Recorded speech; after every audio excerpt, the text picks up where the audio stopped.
Today the deliver lecture we continue the topic the hydrosphere or continue the oceanography. Oceanography or hydrosphere जलमंडल या समुद्र विज्ञान. This is the topic related by the hydrosphere. So that is the called of the oceanography.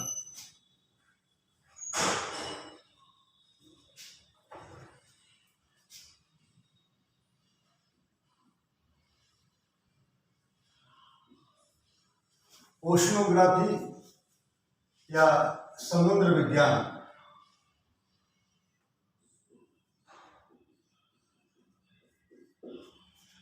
It is the topic related by the continue of by the tide, ज्वार भाटा, coral relief. It is the correlated by the hydrosphere. It is the tide. So when count of tides, ज्वार भाटा इसी oceanography में एक महत्वपूर्ण है. ज्वार भाटा, ज्वार भाटा या टाइड. ज्वार भाटा से तात्पर्य है कि समुद्र में जल का उच्च स्थान पर उठना और नीचे को जाना ज्वार और भाटा कहलाता है. ऊपर को अपलिफ्टमेंट करना, उत्थान होना ज्वार, और नीचे को जाना भाटा कहलाता है. ये अक्सर समुद्र में ये दो प्रकार के होते हैं. एक तो दीर्घ ज्वार और दूसरा लघु ज्वार. दीर्घ ज्वार और लघु ज्वार में ये दोनों अमावस्या, ये पूर्णिमा के दिन, और लघु ज्वार अमावस्या के दिन आते हैं. इसमें सूर्य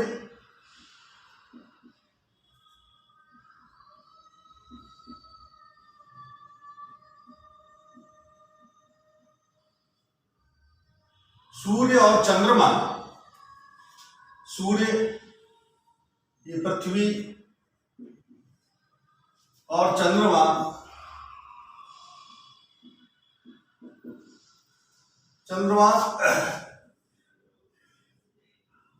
इसमें सूर्य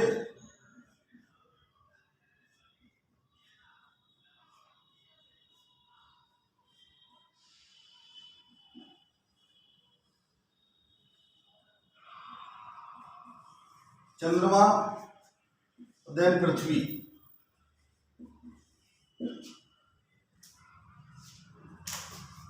पृथ्वी अपने गोलार्ध पर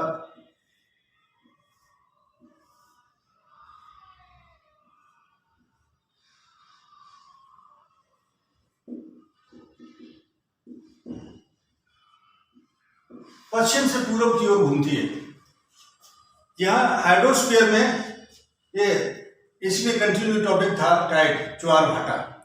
ज्वार अक्सर प्रतिदिन आते हैं. एक ज्वार के आने में 26 मिनट की देरी लगती है, क्योंकि उस पानी को नीचे की तरफ भा ले जाते हैं. और समुद्र में बहुत बड़ी दीवार की तरह से पानी ऊपर को उठता है और नीचे को जाता है.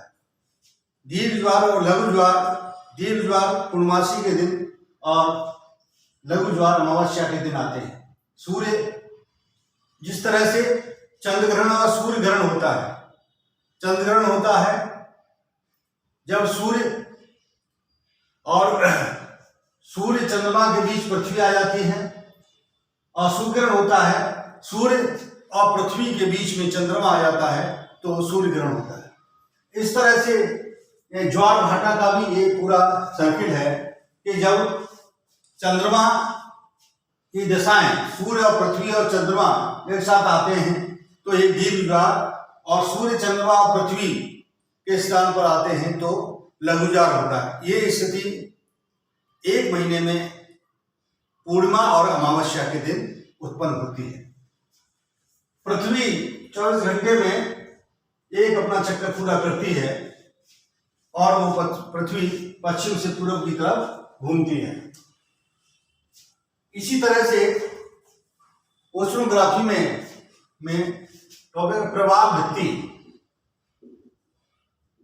प्रवाह भित्ति से तात्पर्य पोलर रिलीफ।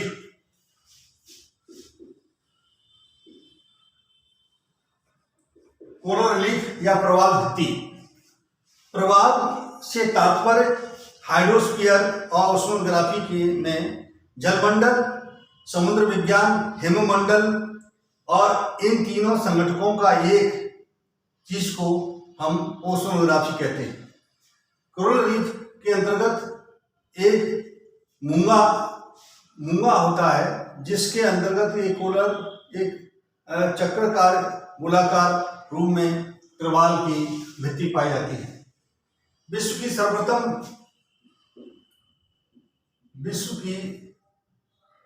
सर्वप्रथम अवरोधक प्रवाल भित्ति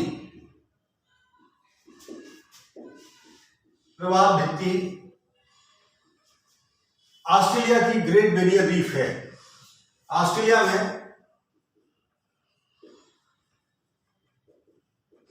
महाद्वीप में ग्रेट बैरियर रीफ सबसे बड़ी प्रवाल भित्ति है, जो ऑस्ट्रेलिया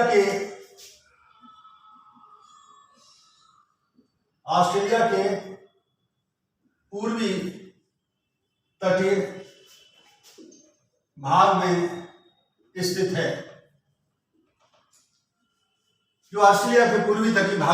है। प्रवाल के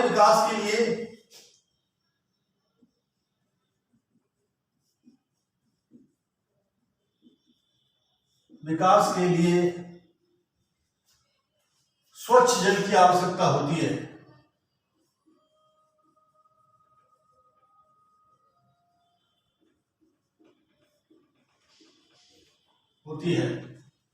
जिसमें महाद्वीप के किनारे, महाद्वीपों के किनारे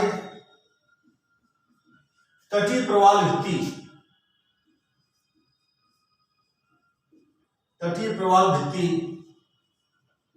का निर्माण होता है और इसके साथ साथ एटॉल प्रवाल भित्ति का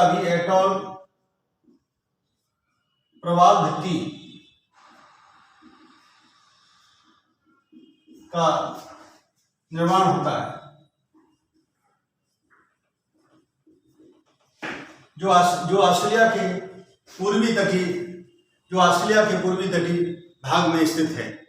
इस तरह से ओशनोग्राफी समुद्र विज्ञान में प्रवाल का एक तटीय प्रवाल भित्ति, अवरोधक प्रवाल भित्ति, वलयाकार प्रवाल भित्ति, एक मूंगा के रूप में इस तरह से एक घोंगा टाइप का मूंगा होता है, उसके अंदर एक जीव का ग्रोह होता है जो बड़े बड़े समुद्रों में पाई जाती है। इस तरह से इस प्रमुख भूगोलवेत्ताओं ने प्रवाल भित्ति के संदर्भ में अपने भिन्न सिद्धांतों का प्रतिपादन किया, जिसमें मरे डाल्विन का सिद्धांत और अन्य सिद्धांत भी प्रतिपादक हैं, जिसके अंतर्गत डार्विन का अवतरण सिद्धांत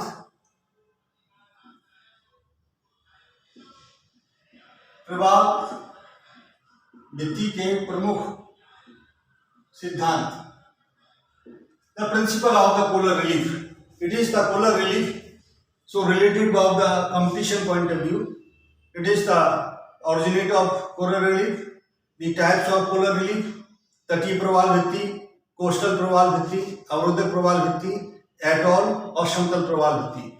इस तरह से इसका विकास कैसे होता है प्रवाल भित्ति का विकास स्वच्छ जल में होता है। स्वच्छ जल में ग्रोइंग के द्वारा ऑर्गेनिज्म, जो छोटे छोटे जीवों का विकास होता है और एक शीट के आकार में बहुत बड़ा मुआ के इस तरह से एक सेडिमेंटल एक जमा हो जाता है और एक बहुत बड़ी प्रवाल भित्ति बन जाती है। इस तरह से विश्व की सबसे बड़ी प्रवाल भित्ति ऑस्ट्रेलिया के पूर्वी तटी पर स्थित ग्रेट बैरियर रीफ है। अब ऑस्ट्रेलिया कोरल रिलीफ या प्रवाल भित्ति के कुछ भूगोलवेत्ताओं ने कुछ प्रमुख सिद्धांतों का प्रतिपादन किया, जिसमें नंबर 1 है डार्विन का अवतरण सिद्धांत। प्रोफेसर डार्विन का अवतरण सिद्धांत। प्रोफेसर डार्विन का अवतरण सिद्धांत, मरे का स्थल स्थिर सिद्धांत। प्रोफेसर मरे का स्थल स्थिर सिद्धांत।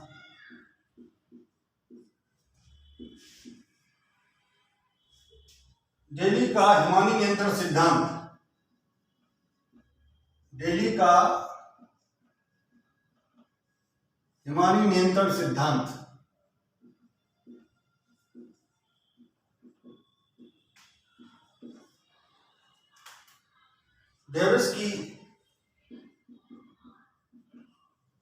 डेविस की संकल्पना, the concept of the Davis.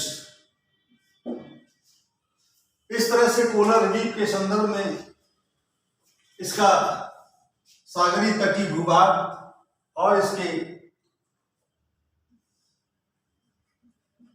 सागर तल और स्थल, इस तरह से प्रवाहों का निर्माण होता है सागरीय और तटीय क्षेत्रों में। इस तरह से उत्पन्न मुगा की स्थिति को एक प्रवाह का रूप दिया जाता है। सामान्य रूप से कोलर रिलीफ या प्रवाल भित्ति, जिसमें प्रोफेसर डार्विन ने अवतरण सिद्धांत का प्रतिपादन किया, क्योंकि समुद्र में जल में उछाल उत्पन्न होता रहता है गुरुत्वाकर्षण के कारण और आंतरिक शक्तियों के कारण, जिसके कारण उछाल होने पर अवतरण सिद्धांत का प्रतिपादन किया, जो फोल्डिंग के रूप में जल का ऊपर नीचे आना जाना प्रारंभ होता रहता है। प्रोफेसर मरे का स्थल स्थिर सिद्धांत, मरे जर्मन भूगोलवेत्ता मरे ने स्थल स्थिर सिद्धांत का प्रतिपादन किया, जिसमें स्थल की स्थिति और उसके आसपास तटीय क्षेत्रों में पाए जाने वाले कोलर प्रवाल की संरचना और मुवे का बनावट के आधार पर उन्होंने अपने सिद्धांत का प्रतिपादन किया। डेली का हिमानी नियंत्रण सिद्धांत, प्रोफेसर डेली ने कहा कि समुद्रों में जब जमाव उत्पन्न हो जाता है तो एक कोरल का अलग से जन्म होता है, और डेली ने यह बताया कि ऐसी संकल्पना मुगा अपने स्थान, अपने जीवों को संरचना के लिए बहुत से एक शीट के आकार में एक जगह इकट्ठे हो जाते हैं। तो आगे प्रोफेसर डेविस की संकल्पना, डेविस ने बताया कि इन सबके सिद्धांतों के साथ साथ सागर तल और समुद्री तटीय तल के बीच में सेडिमेंटेशन के द्वारा जो कि मलबा से और सैंडस्टोन रॉक्स के बड़े बड़े टुकड़े जाकर के एक दूसरे से टकराते हैं और जो मेटामॉर्फिक रॉक जो हार्ड चट्टान है उस पर जाकर के मिलते हैं और उसके ऊपर बहुत बड़ा सेडिमेंटेशन होता रहता है। इसके बीच में साथ साथ एक प्रवाल की संरचना हो जाती है, जिसको तटीय प्रवाल भित्ति कहते हैं। इस तरह से कोलर रिलीफ के सिद्धांतों का प्रतिपादन किया।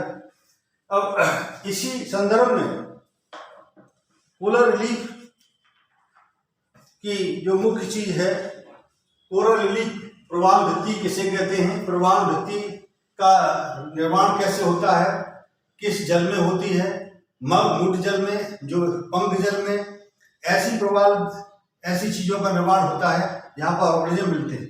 लेकिन ताजे स्वच्छ जल में प्रवाल की संरचना समुद्रों में पाई जाती है, चाहे वो इंडियन ओशन हो या पैसिफिक ओशन हो या अटलांटिक ओशन हो। सबसे बड़ी प्रवाल भित्ति ऑस्ट्रेलिया की ग्रेट बैरियर रीफ, जो ऑस्ट्रेलिया के पूर्वी तटीय भाग पर स्थित है। विकास की दृष्टिकोण से प्रवाल से आते समुद्र विज्ञान। समुद्र विज्ञान में मुए की संरचना समुद्र विज्ञान क्या है? इसमें हाइड्रोलॉजी, जल विज्ञान या जलमंडल और समुद्र विज्ञान, ये एक ही रूप हैं, लेकिन इनके अध्ययन अलग हैं। समुद्र विज्ञान में प्रोफेसर सविंदर सिंह की किताब है ओशनोग्राफी। ओशनोग्राफी प्रावल का पब्लिकेशन इलाहाबाद से पब्लिश्ड है।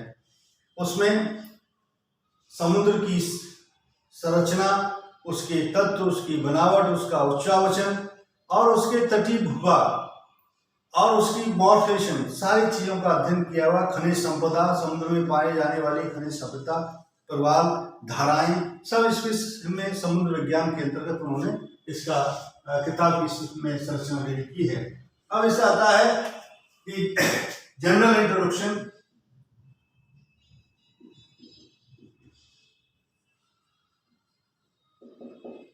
तो सामान्य परिचय of oceanography.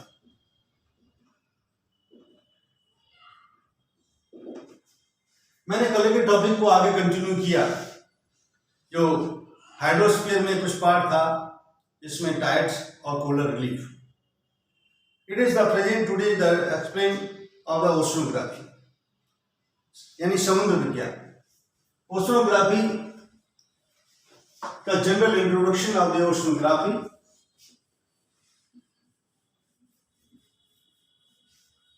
It is the most important things the related of oceanography. जलमंडल,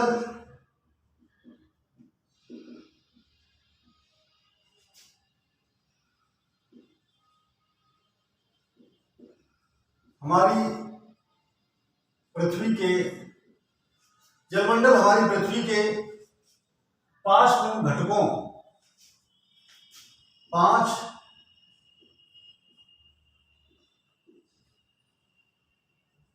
घटकों से निर्मित है या बना हुआ है।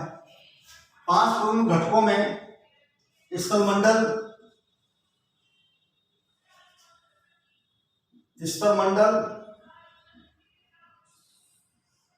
जलमंडल, वायुमंडल और जैवमंडल।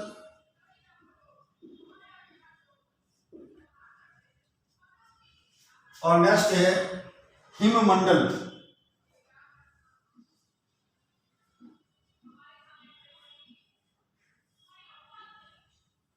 हिममंडल के एक महत्वपूर्ण घटक है। It is the most component of the oceanography. It is the related of the hydrosphere, atmosphere, lithosphere, biosphere and glacier. हिममंडल ऐसे तत्वों से मिलकर के बना है। ये 5 प्रमुख घटक जो कि ओशनोग्राफी या समुद्र विज्ञान के अध्ययन के लिए बहुत महत्वपूर्ण सहायक सिद्ध होते हैं। इसमें पृथ्वी के समस्त भूभाग के 70.8% भाग पर समुद्र या विद्यमान है या हाइड्रोस्फीयर है, और 29.8% भाग पर 29.2% भाग पर समस्त पृथ्वी के भाग पर स्वस्थ पृथ्वी के लिथोस्फीयर विराजमान है. It is the basic component of related of the hydrosphere and the oceanography. It is the whole compound of the whole universe or world, continent, the surrounding areas by the oceanography या hydrosphere. It is the next important things related of समुद्र विज्ञान. जलमंडल या सागरों के अध्ययन को जलमंडल एवं सागरों के अध्ययन को समुद्र विज्ञान कहते हैं.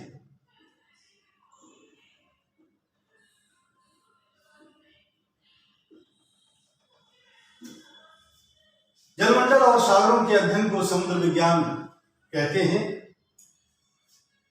समुद्र विज्ञान जलमंडल के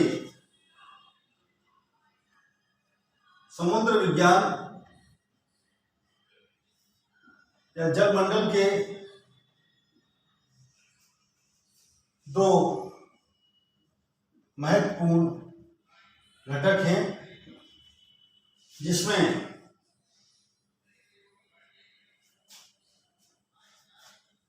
भौतिक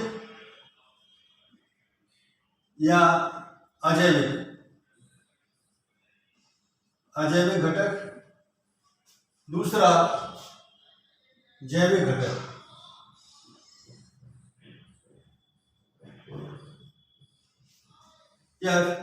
The major component of the oceanography or hydrosphere is the related of the two types of the basic component by physical component are other than non-living organism, that is the related of the ajavic component, and that's the bio component या organism component या जैविक घटक. इन समस्त घटकों में समुद्र विज्ञान, सागरीय भूविज्ञान, समुद्र विज्ञान, सागरीय भूविज्ञान, सागरीय भूविज्ञान और सागरीय भूआकृति विज्ञान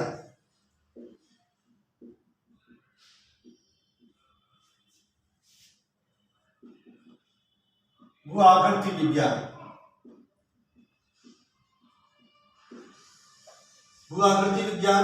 भौतिक समुद्र विज्ञान, भौतिक समुद्र विज्ञान एवं रासायनिक समुद्र विज्ञान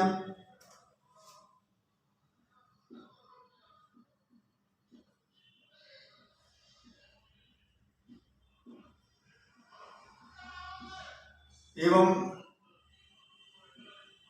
जीवीय समुद्र विज्ञान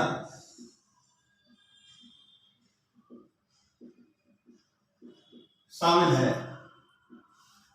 Oceanography is the study of the related of different oceanographical sciences, so the related by the oceanography and the geology, in the geology, in geomorphology, the related of the oceanography, in physical oceanography, chemical oceanography or biological oceanography.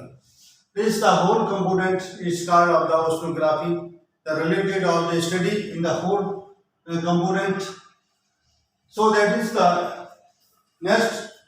समुद्र विज्ञान सागरीय पर्यावरण तथा सागरीय समुद्र विज्ञान सागरीय पर्यावरण एवं सागरीय तत्वों पर विशेष रूप से निर्भर है. समुद्र विज्ञान को the related of basic component by the oceanography. This is the oceanography, the general introduction is overall the सामान्य परिचय is the oceanography. So that is the important part It is the Jalmandal or hydrosphere. So that is the related of Earth surface is the five basic component. It is the few formation of the oceanography.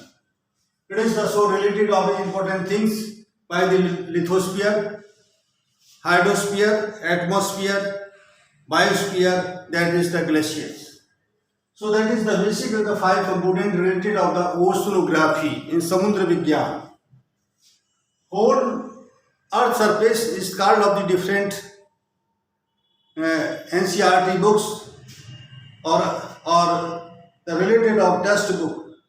It is the whole part of the 71% of the hydrosphere in the all Earth surface in the surrounding of the areas, and 29% of the lithosphere in all placement. So like that is the world scenario.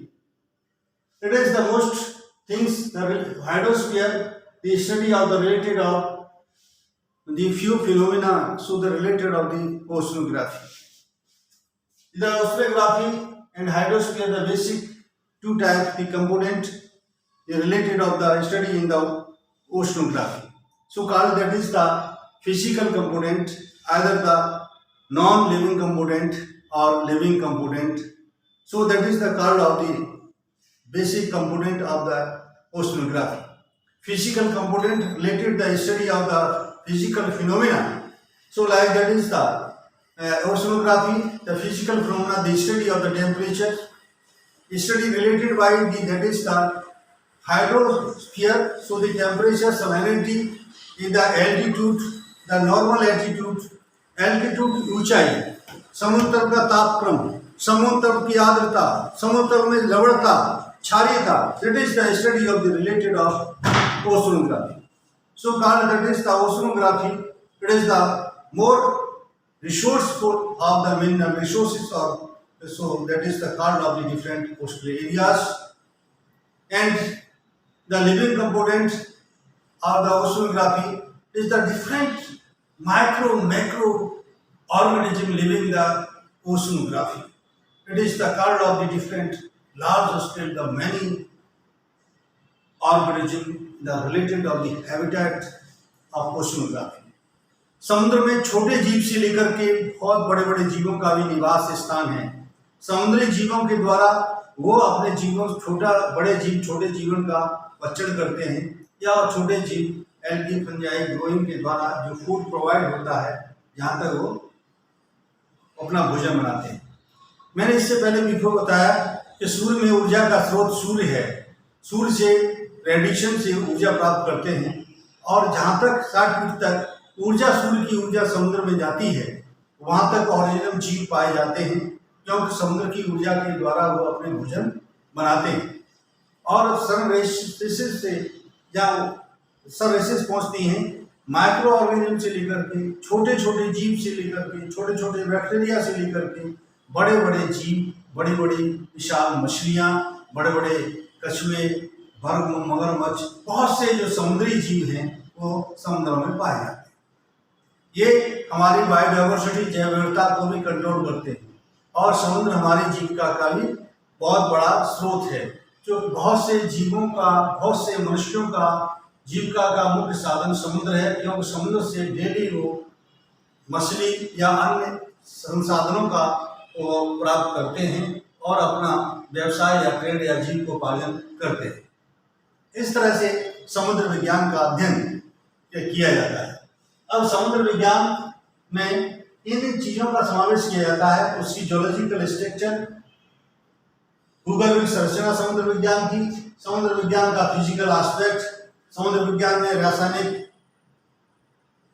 Chemical study in the oceanography, biological study in oceanography, they are all things related of the oceanography, the correlated of the ocean environment, समुद्री पर्यावरण के साथ साथ उनका अध्ययन करते हैं. So that is the continue this topic related of the oceanography. So that is the basic phenomena of the correlated of the oceanography, the main things. So that is the related of the oceanography. Oceanography the different major things by समुद्र विज्ञान।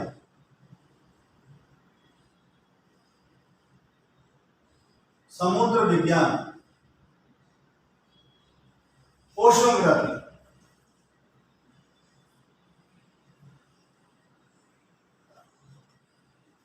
भौतिक समुद्र विज्ञान,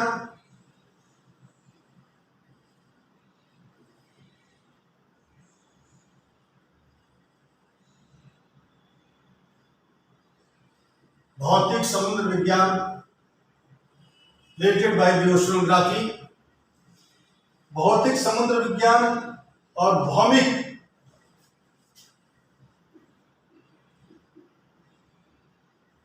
भौमिकी समुद्र विज्ञान,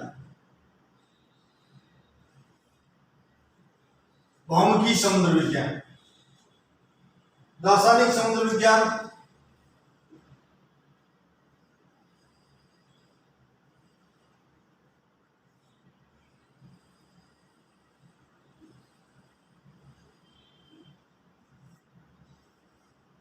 रासायनिक समुद्र विज्ञान और गतिक समुद्र विज्ञान, डायनेमिक और डायनेमिक ओशनोग्राफी,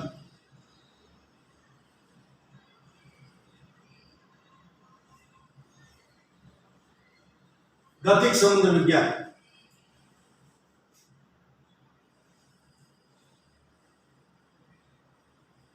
भू आकृति समुद्र विज्ञान,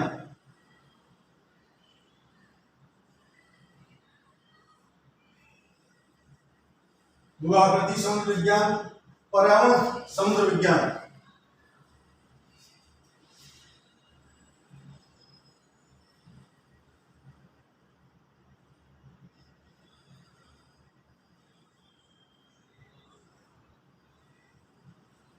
पर्यावरण समुद्र विज्ञान और आर्थिक समुद्र विज्ञान, economic oceanography,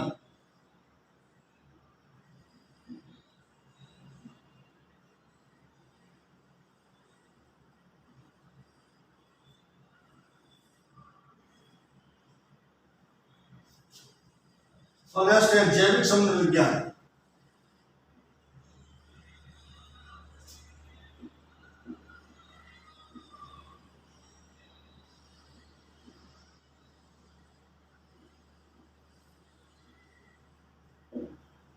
It is the समुद्र विज्ञान की शाखाएं, the basic branches of the oceanography.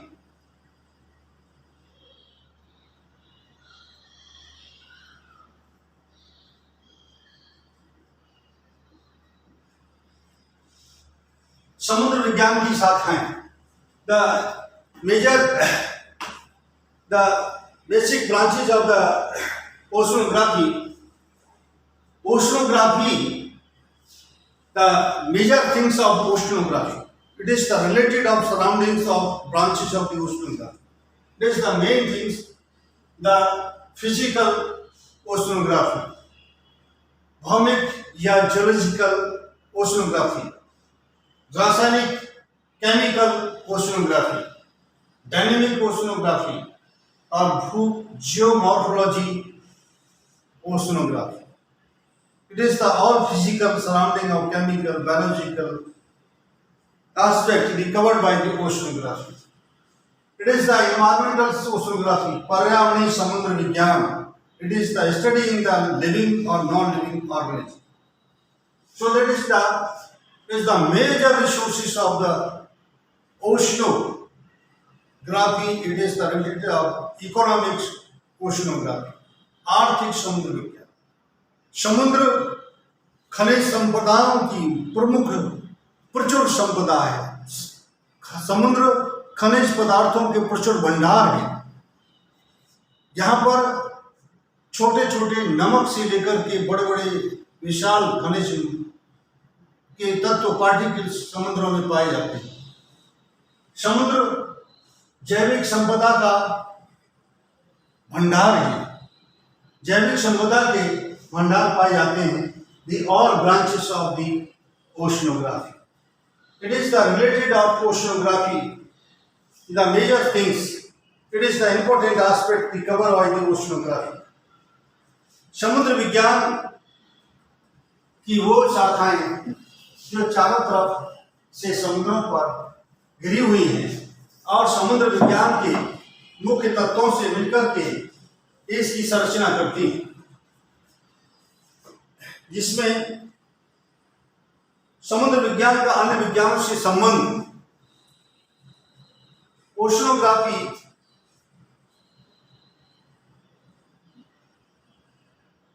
समुद्र विज्ञान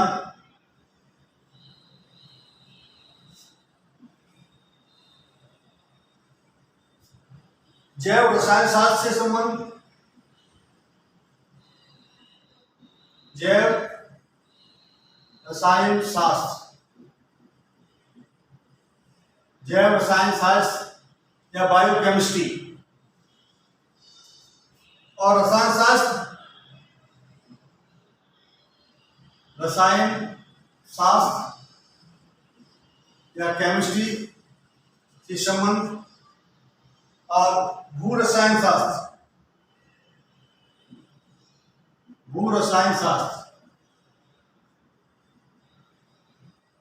से संबंध, जियोलॉजिकल केमिस्ट्री। नेक्स्ट है भू विज्ञान या जियोलॉजी, भू विज्ञान या जियोलॉजी से संबंध। और नेक्स्ट है जियोफिजिक्स, जियोफिजिक्स या भू भौतिकी।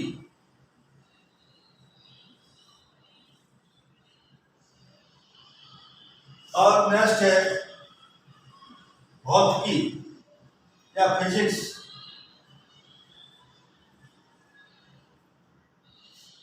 और जैव भौतिकी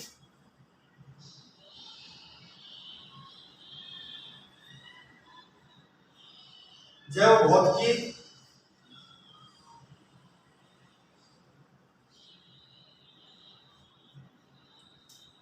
और नेक्स्ट है जैव विज्ञान या बायोलॉजी।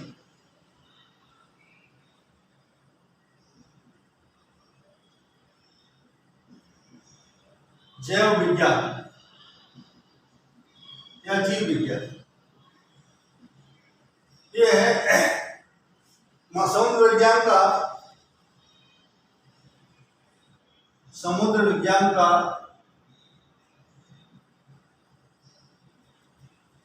समुद्र विज्ञान का अन्य विज्ञानों से संबंध।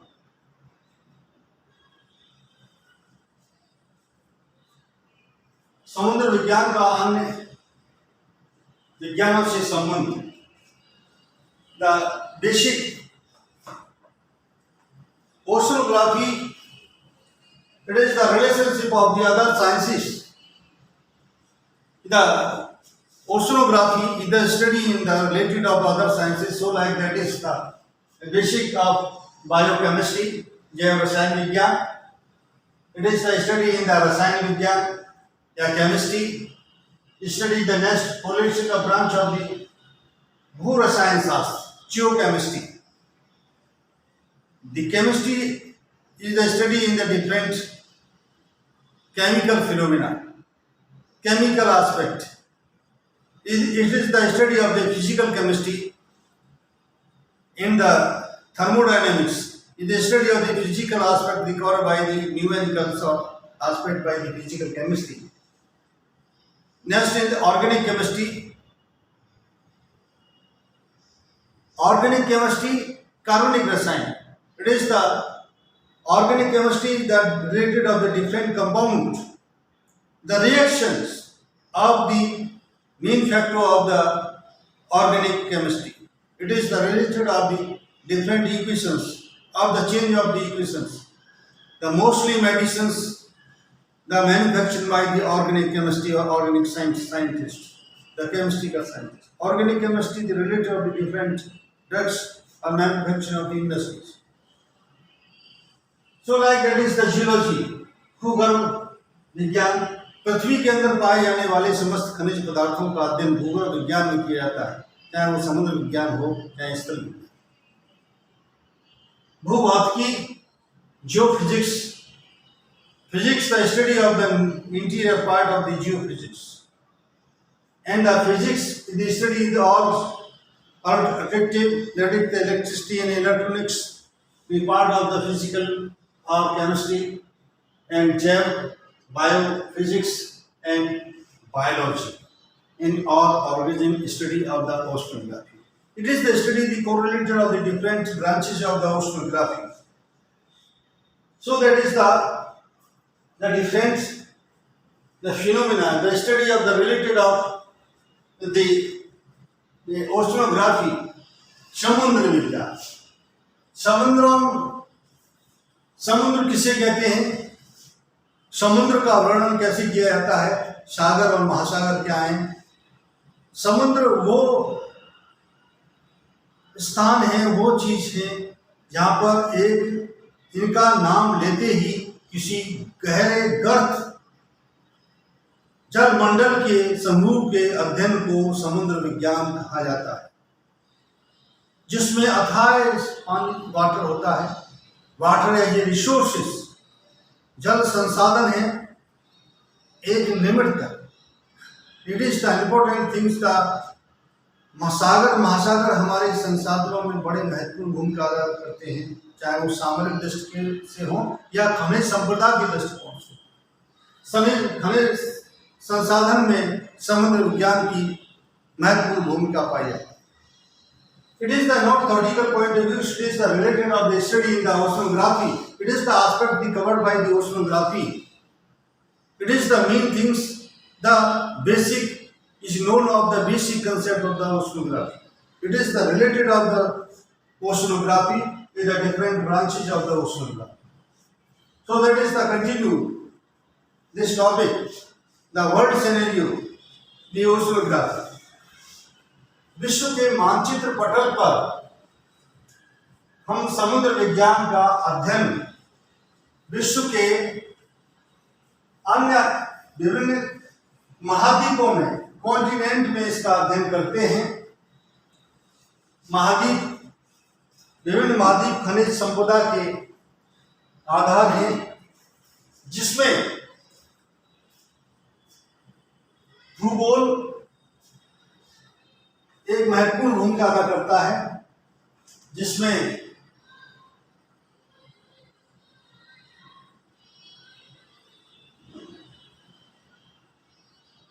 उत्तरी America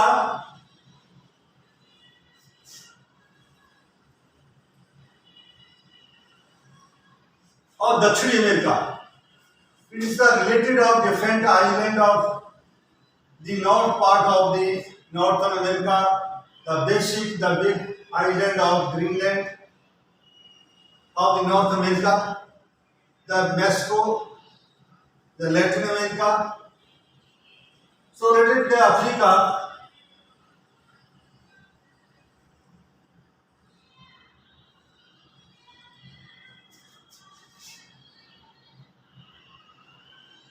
Africa continent,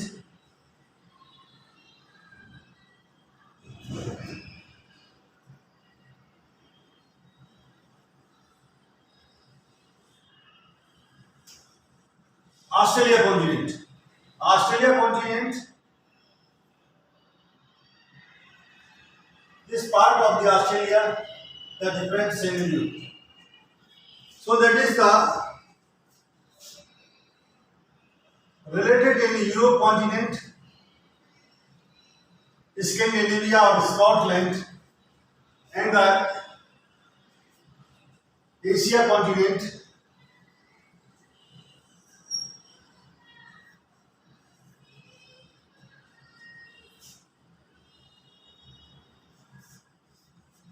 This is the basic, the world scenario, that is the study in the Uttari America.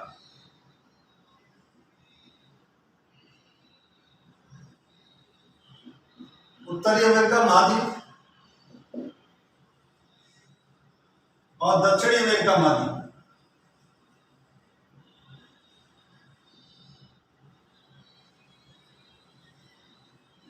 It is the study of the relative of South American continent. It is the Greenland और Hudson की खाड़ी और different islands. Europe महाद्वीप,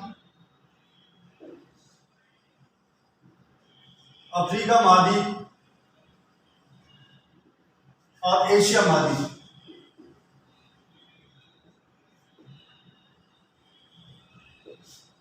और Australia महाद्वीप।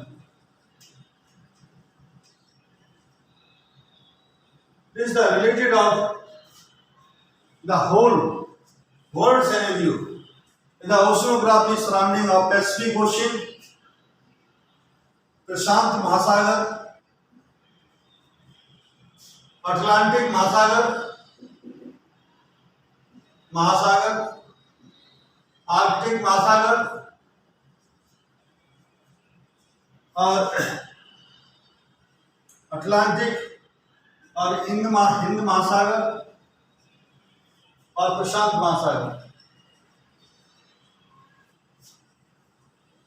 So that is the related of Jupiter, 0 degree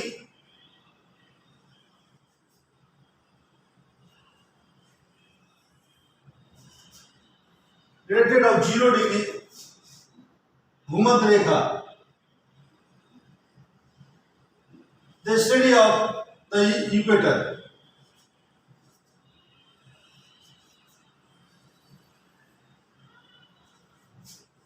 साढ़े 23 degree मकर रेखा और साढ़े 23 डिग्री कर्क रेखा और 66 degree and Arctic oceans. It is the related of the different Jupiters. Oceanography, the study of the oceanosphere. It is the related of the discovery of whole universe by the Christopher Columbus 1492 1492 में Columbus ने यात्रा की और जो नाव की यात्रा की और उन्होंने स्कॉटलैंड, स्कैंडिनेविया द्वीप तथा इसी से वो ऑस्ट्रेलिया के भूभाग और भारत के पुर्तगाल और दक्षिणी भारत और चिली इस स्थान पर पहुंचा। क्रिस्टोफर कोलंबस और मैगनस तीस ये दो नाविक थे और इन्होंने इनकी जिज्ञासा थी विश्व की खोज करना, जो इसके द्वीपों के महाद्वीपों के बारे में जानते नहीं थे, उन पर जाकर के उन्होंने रिसर्च किया, खोज किया और वहां जाके फिर कुछ यूरोपियन लोग, एशियन लोग जाकर के बसना प्रारंभ हुए। तो इस तरह से समुद्र विज्ञान में हमारे होल continent में surrounding is part of the continent is the study of the oceanography, the related of the different oceanographers or oceanoscientists or hydrologists in the geological or geographer, they study in the whole universe. It is the part of the oceanography. So basic things are related of the study of oceanography in the 0 degree Jupiter surrounding of the part of the living different organism of 5 degree north hemisphere और 5 degree south hemisphere. इसका 5 degree उत्तरी गोलार्ध और 5 degree दक्षिणी गोलार्ध। Basic is the related of the section of African continent of the highest latitude and the Africa the humidity is highest, the rain is highest, so that is the different organism living the forest area, lies who lies, that is the different wildlife. So that is the different aspect covered by the oceanography. The world scenario, विश्व के परिदृश्य में समुद्र विज्ञान का अध्ययन हम निम्न तत्वों के आधार पर करते हैं, जिसमें प्रमुख एक वैश्विक घटक है सुनामी। सुनामी का नाम सुनते ही हमारे जहन में ये बात आती है कि कोई ऐसी विशेष आपदा है, सुनामी। ये सुनामी जापानी शब्द है। जापान में अक्सर सुनामी आती रहती है। जापान में ज्वालामुखी विस्फोट, भूकंप आते रहते हैं, इसलिए वहाँ पर जापान में ऐसे मकान लकड़ी के बनाए जाते हैं कि उसमें जनधन की हानि नहीं होती और फिर इसके बाद भी वो अपने तैयार हो जाते हैं। अब सुनामी क्या है? सुनामी 26 दिसंबर 2004 को भारत के कोस्टल एरिया जावा सुमात्रा की तरफ गई। भारत की तरफ इसका केंद्र नहीं था। सुनामी हुआ है जो समुद्र में भूकंप उठते हैं, ज्वालामुखी विस्फोट होते हैं, सागरीय वेग उत्पन्न होती है, उसको सुनामी कहते हैं। ऐसे सुनामी से, जिस तरह से सुनामी में लाखों लोग अकाल प्रकट हो गए, तो सुनामी ज्योग्राफी में ऐसा एक भूचाल है, समुद्री भूचाल, समुद्री भूकंप, जिससे ज्वार भाटा की तरह से पानी बहुत तेजी से ऊपर उठता है और उसके कोस्टल और सराउंडिंग एरिया की सारी संपत्तियों को लोगों को लेकर के नष्ट कर। जैसे भूकंप जब अर्थ सरफेस पर उठते हैं, जिनका रिएक्टर स्केल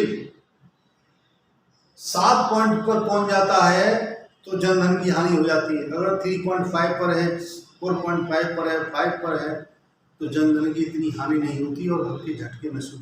लेकिन 5% से रिएक्टर स्केल से अधिक है तो काफ़ी बड़े लेवल पर नुकसान होता है और 7 से ऊपर है तो पूरा तहस नहस कर देता है। ये प्लेट टेक्टोनिक थोड़ी प्लेटों के टकराव, भ्रंशन, भूस्खलन के द्वारा अर्थक्वेक आते हैं, चाहे वो समुद्री दबाव हो, चाहे वो पहाड़ी दबाव हो, पहाड़ों के क्षेत्र में हो या समुद्री क्षेत्र में। इस तरह से भूकंप बहुत तेजी से आते हैं और सेस्मोग्राफी के द्वारा भूकंप का मेजरमेंट किया जाता है। रिएक्टर स्केल पर इसका मापन करते हैं। इसलिए भूकंप और सुनामी ये लगभग एक साथ पैरेलल हैं। भूकंप स्थलीय क्षेत्रों पर, स्थल मंडल पर आते हैं और सुनामी समुद्र में आते हैं। सुनामी का केंद्र बिंदु समुद्र होता है और भूकंप का केंद्र बिंदु कोई स्थल भूभाग होता है, चाहे वो भारत का हो, चाहे वो किसी अन्य देश का हो। भूकंप से, आपदा से अभी भी वैज्ञानिक कोई ऐसा निष्कर्ष नहीं निकाल पाए हैं जिससे इसके आने की पूर्व सूचना हो जाए और वो बचाव कर सके। इसके बचाव के महत्वपूर्ण कारण हैं कि आज समय से पहले बचाव या उसकी सूचना प्राप्त हो जाए या हल्के झटके पर ही मालूम हो जाए कि भूकंप आ रहा है। कल कभी देखा होता है तो भूकंप के झटके हुए, कुर्सी हिली, चारपाई हिली और नहीं मालूम हुआ। बाद में पता पड़ा कि भूकंप आया था, 3.5 के स्केल में था, उसका केंद्र बिंदु दिल्ली से आगे था या महाराष्ट्र में था या राजस्थान के इस भूभाग में था। खास तौर से पहाड़ी क्षेत्रों में, पर्वतीय क्षेत्रों में, ऐसे क्षेत्रों पर भूकंप अधिक आते हैं। उसका कारण है क्योंकि पर्वतों का भार कम, सागरी भार अधिक होता है और प्लेटों का खिसकना, आपस में टकराना और भ्रंशन कारण, फोल्डिंग के कारण चट्टानों का दबाव चेंज होना भूकंप की उत्पत्ति का महत्वपूर्ण कारण है। इसके साथ साथ सुनामी भी भूस्खलन, लैंडस्लाइड्स, ज्वालामुखी विस्फोट और समुद्री ज्वारी के कारण भूकंप समुद्रों में सुनामी कही जाती है। और सुनामी का ये मैंने सामान्य चीजें बताई। What is the concept, the meaning of the tsunami. Tsunami जो समुद्र में आती है सुनामी, इट इज साइलेंट है,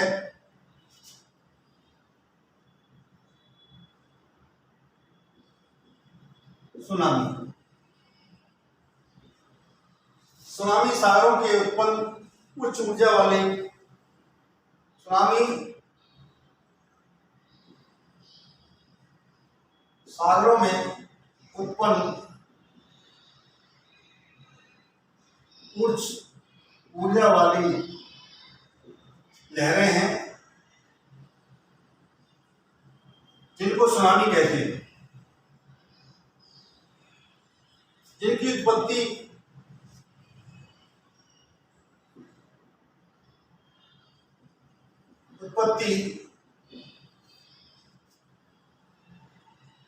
तल में, तली क्षेत्र में, तली भूभाग में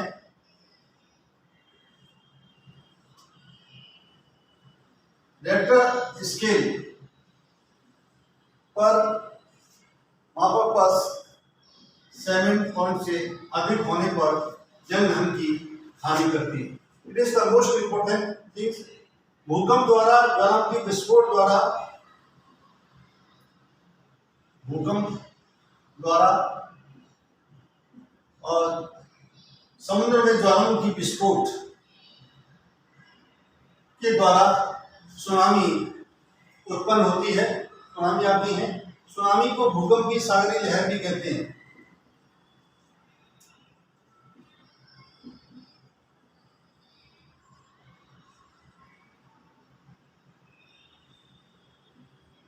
लहर भी कहते हैं।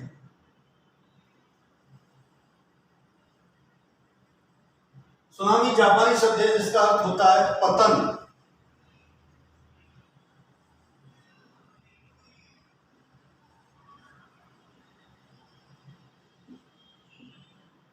पतन, it is the most important. Tsunami भूकंप की सागरी लहर भी कहते हैं। सुनामी को भूकंपी सागरी लहर भी कहते हैं।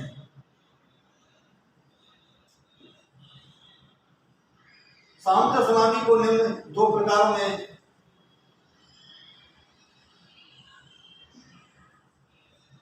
प्रकारों में बांटते हैं। नंबर 1 दूरस्थ सुनामी,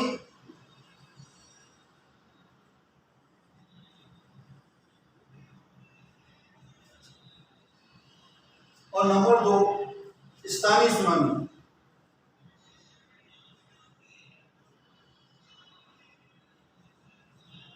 स्थानीय सुनामी सागरी भूकंप के 7 रिक्टर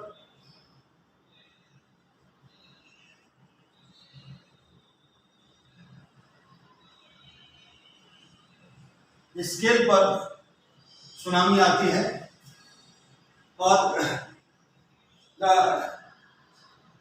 सुनामी लहरें 100 किलोमीटर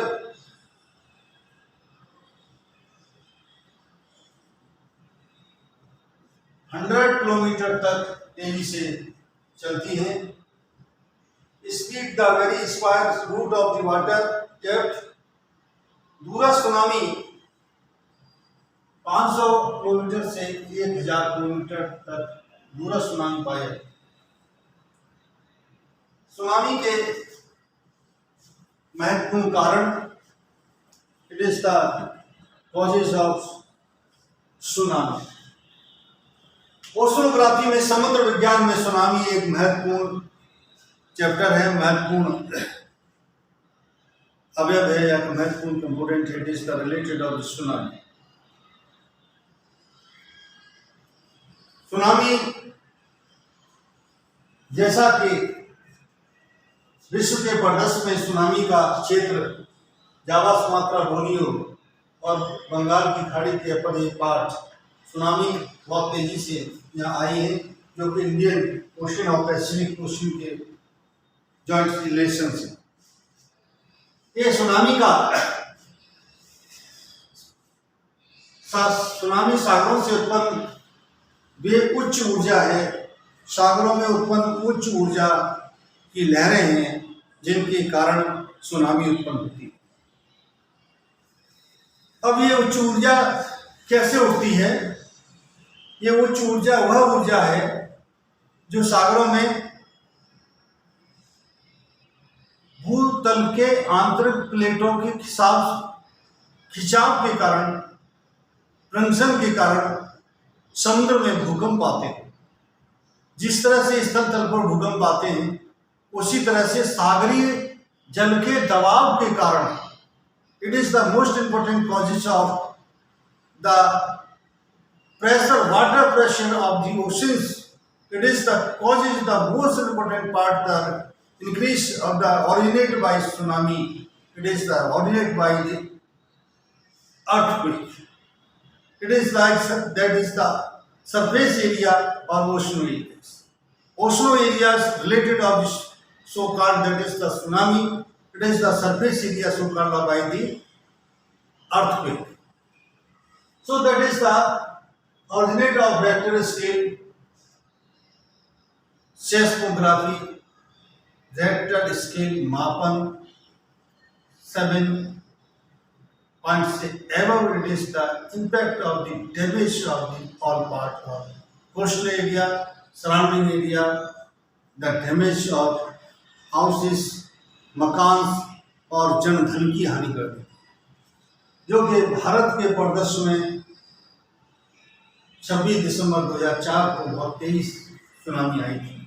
2011 में भी ऑस्ट्रेलिया जावा के साथ इतनी सुनामी, सभी जापान में, स्कॉटलैंड में, ब्रिटिश में सुनामी बहुत कंटिन्यू सभी कंट्रियों में लगभग मैंने ईयर्स में आई। लेकिन भूकंप द्वारा या ज्वालामुखी के विस्फोट द्वारा सुनामी की उत्पत्ति होती है। सुनामी के को भूकंपी सागरी लहर भी कहते हैं, जो प्रशांत महासागर में इसका अधिक केंद्र बिंदु होता है। सुनामी जैसा कि नाम से मैंने बताया कि जापानी शब्द है, जापानी भाषा के शब्द से सुनामी निकला है, जिसका तात्पर्य होता है पतन या उसका डिग्रेडेशन या उसका विनाश करना। भूभागीय क्षेत्रों के विनाश के लिए सुनामी शब्द का प्रयोग किया गया है। सुनामी भूकंपी सागरी वो लहरें हैं जिनके कारण समुद्र में उच्च ऊर्जा विकसित होती है और उसके कारण तेजी से कोस्टल एरिया की तरफ पानी की दीवार से ऊपर उठते हुए तेजी से आती है और उसके न समझते हुए भी जनधन की हानि कर लेती है। सुनामी के खास तौर से दो प्रकार हैं, दूरस्थ सुनामी, डिस्टेंस सुनामी, और local tsunami. Local tsunami, the related of few part of the shortest route. It is the way of length. It is the shortest. Is the very local tsunami. It is the highest and 500 kilometer to 1,000 kilometer is the range of the tsunami. Is called of the distance tsunami. So that is the tsunami is the important part of the oceanography. The study of the tsunami is related of the earthquake of the oceanography. So that is the most important things. The related of tsunami is the other originate of the causes of tsunami. It is the causes of tsunami, so called that is the different things. It's called of the related tsunami. समुद्र की वह भूकंपीय ऊर्जा, वो सागरी ऊर्जा जिसके कारण समुद्र में जल के उच्च बढ़ने और समुद्र में जल का एक स्थान से दूसरे स्थान पर पलायन होने। अब आता है next, the causes of tsunami, tsunami के कारण।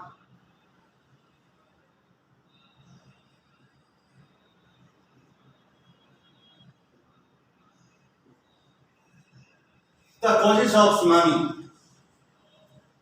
सुनामी के कौन कौन से कारण हैं?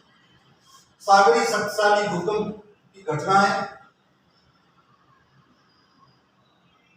सागरी शक्तिशाली भूकंपीय घटनाएं,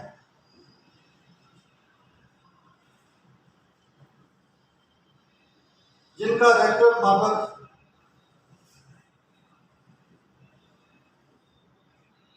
मापक 7 पॉइंट से अधिक होता है। नेक्स्ट है 26 दिसंबर 2004 की 26 दिसंबर 2004 26 दिसंबर 2004 को हिंद महासागर में सुमात्रा, ये जावा सुमात्रा द्वीप हैं जो पाए जाते हैं। सुमात्रा द्वीप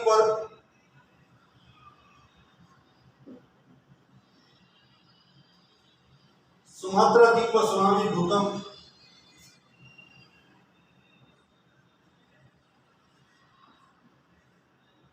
भूकंप जनित घटनाएं हुई।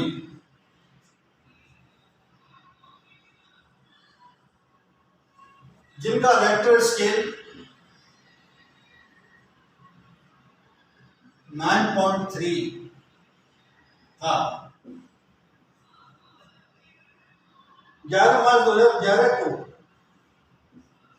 11 मार्च 2011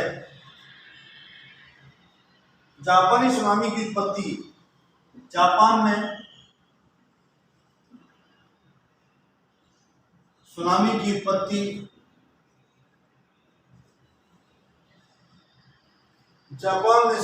उत्पत्ति रेक्टर स्केल 9.9 पर थी और जो कि प्रशांत महासागर में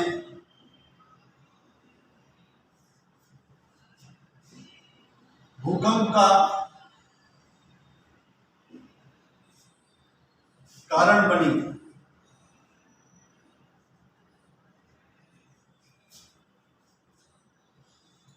सागरी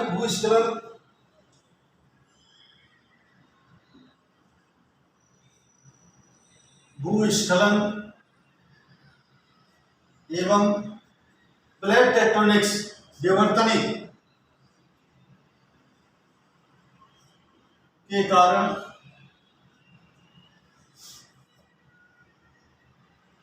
सुनामी की उत्पत्ति होती है। 1883 में सुनामी के कारण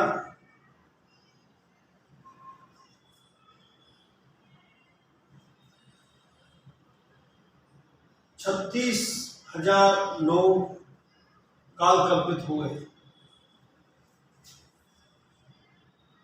2004 में सुनामी से लाखों लोग काल कल्पित हुए, जिसका केंद्र बिंदु इंडोनेशिया, मलेशिया, सुमात्रा की तरफ था। इसका असर भारत में भी पड़ा। 26 दिसंबर 2004 को पहले भारतीय सुनामी 26 दिसंबर 2004 से पहले सुनामी को भारत में अधिक जानकारी नहीं थी। यद्यपि विश्व के परिदृश्य में सुनामी का अध्ययन या oceanography, it is the study in the called of the oceanography. The oceanography is the study of the oceanography in the study in different oceans. समुद्र विज्ञान, that study in different oceans that are located in the geographical located of the different latitude और longitude. भिन्न भिन्न अक्षांश और देशांतर रेखाओं में भिन्न भिन्न सागरों की स्थिति, भौगोलिक स्थिति, अक्षांश और देशांतर रेखाओं की बनावट के आधार पर भिन्न भिन्न क्षेत्रों में पाई जाने वाली महासागरों के केंद्र और उनका उच्चावचन, उनकी तली भूभाग, उनका नितल भूभाग या पोलर रिलीफ या प्रवाल भित्तियों का अध्ययन या समुद्री तापमान का अध्ययन, समुद्री लवणता का अध्ययन, समुद्री जल धाराओं का अध्ययन. It is the study of the ocean current. So this is to discuss this topic, the related of the ocean current. So like that is the different ocean current in the like. So that is the hot current and cold current. गर्म धाराएं, ठंडी धारा. जब गर्म धारा और ठंडी धारा मिलती है तो फॉकलैंड पे जाकर के अन्य जीवाश्म की उत्पत्ति होती है और मछली के लिए भोजन. किरोशिवो, रूम सागर, किनारे की धारा, लेब्राडोर की धारा ठंडी धारा. यूरोशियो, गल्फ स्ट्रीम की धारा, रूम सागर की धारा और cold. So oceanography is the topic related by the hydrosphere. The most important things, it is the study of the competition point of view, the study in the hydrosphere or oceanography. It is the related of the different few or four chapters. Oceanography, the study of the oceans. Professor Saminder Singh, so like that is the books in writer by oceanography, books writer by the hydrosphere, books the geomorphology, the different books related of the environment. समुद्र विज्ञान या जल विज्ञान का अध्ययन competition के दृष्टिकोण से हमें मुख्य चीजों पर ध्यान देना है. एक तो करंट पे, धाराओं पर, समुद्री धाराएं, प्रवाल भित्तियां, समुद्री लवणता और समुद्र का तापमान. ये मुख्य चीजें हैं जो इस टॉपिक पे आपको गौर करना है. बाकी ओशनोग्राफी से और क्वेश्चन नहीं. अगर हमें विश्व के परिदृश्य में मानचित्र को ध्यान में रखते हुए ओवरऑल समुद्रों का अध्ययन करें और उनकी क्या क्या संरचना, कहाँ बने हुए, कैसे कैसे उनका हुआ. पोलर मशरूम ये लोगों ने तो खोज करके, नाभिकीय यात्री थे, उन्होंने खोज करके विभिन्न द्वीपों को स्थापित. लेकिन इसके साथ साथ परिदृश्य में मैंने जो है आपको बताया कि सुनामी का महत्वपूर्ण प्रवेश. ये क्वेश्चन होता है सुनामी भारत में कब आई, भारत के संदर्भ में इसका अध्ययन क्या है. तो हर सुनामी सभी देशों में समुद्री जल की उच्च ऊर्जा, उच्च ज्वारीय ऊर्जा को सुनामी कहते हैं. क्योंकि समुद्रों में इसका भूकंप के द्वारा इसका केंद्र बिंदु होता है और भूकंप की घटना के फलस्वरूप ये सुनामी विकसित होती है. और इसका वर्ल्ड सिनेरियो में इसका महत्व. It is the most important things the related of the oceanography. Oceanography is the study of the all oceans. Geological structure of the oceanography. समुद्र की भूगर्भिक संरचना, समुद्र की भौगोलिक स्थिति, समुद्र का ज्योग्राफिकल एनवायरनमेंट, जो मैंने डायग्राम के द्वारा ये एक्सप्लेन किया. The different diagram that explain of the oceanography, the branches of oceanography, the correlates the different subject in oceanography. So that is the study. The whole subject is the very important thing. That is the geochemistry or geology or geosciences or geomorphology. It is the all studies is related of the geography. The geography is the most important phenomenon of the study of the oceanography. So that is the related, the all questions, the oceanography of the competition point of view. So the things, the tips, the related of concept of coral reef, tide, ज्वार भाटा, समुद्री ज्वार भाटा के कारण, ज्वार भाटा कि एक ज्वार भाटा में दूसरे में आने में देरी 26 मिनट 52 मिनट, कौन सा ज्वार कब आता है, दीर्घ ज्वार लघु ज्वार। और थ्योरेटिकल पार्ट पे इस पर अधिक नहीं जाना है, कंप्लीशन पॉइंट से प्री में ऑब्जेक्टिव पॉइंट से हमें तैयार करना, लेकिन पूरे चैप्टर को कंसेप्ट को क्लियर करना होता है। जब तक उस चैप्टर का कंसेप्ट क्लियर नहीं होगा, उसका मीनिंग क्लियर नहीं होगा, और जो उसकी मुख्य ऑथेंटिक डेफिनेशंस, कौन कौन से उसके प्रिंसिपल्स हैं और उसका वर्गीकरण क्या क्या चीज़ें हैं, उस चीज़ के बारे में बारीकी से उसका अध्ययन करना, उस थ्योरी में क्या है, किसकी थ्योरी है, क्यों प्रतिपादित की गई, इस चीज़ का अध्ययन है किसी भी चैप्टर में। तो ये था related of study of oceanography. इसी में आपका एक टॉपिक है रिवर और लेक, नदी और नदी का प्रवाह। देखिए, नदी प्रवाह, नदी मुख्य नदी होती है और उसकी सहायक नदियां होती हैं, और वो किस तरह का ड्रेनेज बनाती है। देखिए, इसी टॉपिक में है हाइड्रोस्फीयर, जो मैंने कल लेक्चर बताया था, हाइड्रोस्फीयर, ओशनोग्राफी, रिवर और लेक। तो ये यहाँ पर आपको लेक और रिवर के बारे में थोड़ा सा फ्यू पॉइंट्स बता रहा हूँ। रिवर की अध्ययन हमें करना है, चाहे वो इंडिया के संदर्भ में हो या वर्ल्ड रिवर के बारे में, विश्व की नदियां हों या भारत की नदियां हों या अन्य किसी देश की या महाद्वीप की नदियां, चाहे वो एशिया की यांगत्से सिकियांग चाइना की हो, लीना नदी हो, या मीकांग हो, सिकियांग हो, या भारत की नर्मदा, ताप्ती, कावेरी और यमुना, गंगा, ये सब नदियां हों, ब्रह्मपुत्रा हो, घटक हो, गंगक हो, घाघरा हो। इस नदियों का ऑरिजिनेट कहाँ से होती है, कहाँ गिरती है, और इसकी सहायक नदियाँ क्या हैं और किस तरह का प्रभाव बनाती हैं। देखिए, मैं बार बार ये कह रहा हूँ कि नदियों पर संबंधित क्वेश्चन होता है, विश्व की नदियों के बारे में आपको जानना, कौन सी नदी किस देश में है, किस महाद्वीप में है, वो किस तरह का प्रभाव बनाती है, प्रवाह प्रणाली का संरचना करती है, आयताकार है, रेक्टेंगुलर है या गोलाकार है, किस तरह की नदियाँ, नदी हैंगिंग वॉली क्या है, नदी का सरफेस क्या है, नदी मुहाना क्या है। जैसे गंगा नदी को ब्रह्मपुत्र वहाँ जाकर के बंगाल से जाकर गिरती है तो पद्मा कहते हैं।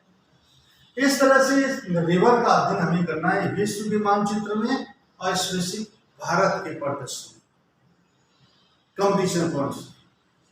और इसके साथ है हमें अध्ययन करना है लेक का, झील खास तौर से उन क्षेत्रों में पाई जाती है जो चारों तरफ से ढका होता है, पर्वतीय भाग, पठारी भूभाग, जिन पर चारों तरफ से घिरा हुआ है और जो वाटर का स्टोर हो रहा है, कंजर्वेशन ऑफ दी वाटर। उसको like that is the colour of the झील, चाहे वो कश्मीर की झील है, चाहे वो यूराल पर्वत की झील है, चाहे वो उज्बेकिस्तान में झील है, चाहे ऐसे स्थानों में झील की संरचना का निर्माण होता है, और झील में किस तरह की लवणता पाई जाती है, किस तरह का टेम्परेचर है, और झील इंपॉर्टेंट मुख्य रूप से विश्व के परिदृश्य में इनका क्वेश्चन से रिलेटेड झील से। तो मुख्य इंपॉर्टेंट है रिवर और झील। इसमें टॉपिक में यही मोस्ट इंपॉर्टेंट है, हाइड्रोस्फीयर, ओशनोग्राफी, रिवर और लेक। इन चीजों का अध्ययन इस टॉपिक पे था। It is the complete the topic is the hydrosphere, oceanography, lake और रिवर। रिवर के बारे में मैंने आपको बताया कि मुख्य नदियाँ कौन सी हैं, फिर इसके बाद उसकी सहायक नदियाँ, ट्रिब्यूटरी कौन सी हैं, और उनका कहाँ, वो नदी कहाँ से निकलती है, कहाँ जाके गिरती है, उसका क्षेत्र कौन सा है, ये इसका अध्ययन करना है। चाहे हमें महानदी हो भारत की, कावेरी हो, नर्मदा नदी हो, ताप्ती हो, गंगा नदी हो, यमुना नदी हो, घाघरा हो, ब्रह्मपुत्रा हो, कोई भी नदी, इनका अध्ययन हम इस परिदृश्य में करते हैं। Thank you very much, all of you. The most welcome. The all questions, the invited, the any queries, the most welcome.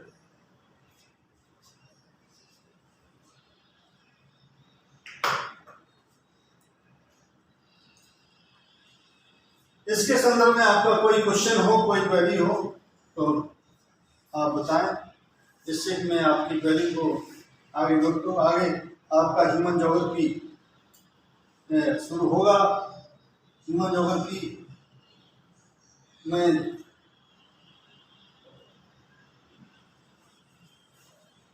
कोई questions related of the oceanography of hydrosphere. Thank you very much, all of you.